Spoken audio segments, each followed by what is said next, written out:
আসসালামু আলাইকুম, welcome to Shahnaz recipes. আজকে আপনাদের সাথে গরুর কালা ভুনার রেসিপি শেয়ার করব। এটা সাদা ভাতের সাথেও খেতে মজা লাগে, রুটির সাথে খেতেও মজা লাগে।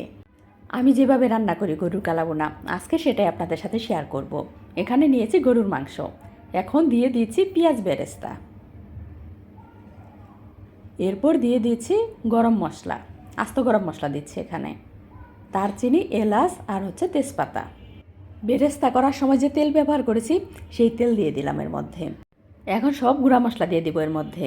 ধনে গুঁড়া দিয়েছি, জিরা গুঁড়া দিয়েছি, এখন দিচ্ছি মরিচ গুঁড়া, পরিমাণ মতো লবণ দিয়ে দিচ্ছি। কালা ভুনার মশলা দিয়ে দিলাম এর মধ্যে, এটা প্যাকেটের মশলা। এখন দিয়ে দিচ্ছি আদা বাটা আর রসুন বাটা। এখন সব কিছু একসাথে মিশিয়ে নিচ্ছি।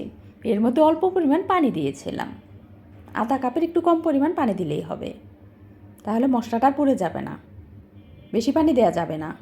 এখন ঢেকে দিচ্ছি। কালা ভুনা রান্না করা অনেক সহজ, মশলার পরিমাণ ঠিক রাখতে হয়, বেশি মশলা দেওয়া যায় না এর মধ্যে, তাহলে খেতে ভালো লাগবে না। আমি কিছুক্ষণ পর পর নেড়ে দিচ্ছি ঢাকনা খুলে, না হলে লেগে যাবে। এর মধ্যে তো আর বেশি পানি দেওয়া হয় নাই, তেল ভেসে উঠেছে। তেলের পরিমাণ একটু বেশিই লাগে কালা ভুনা রান্না করার সময়।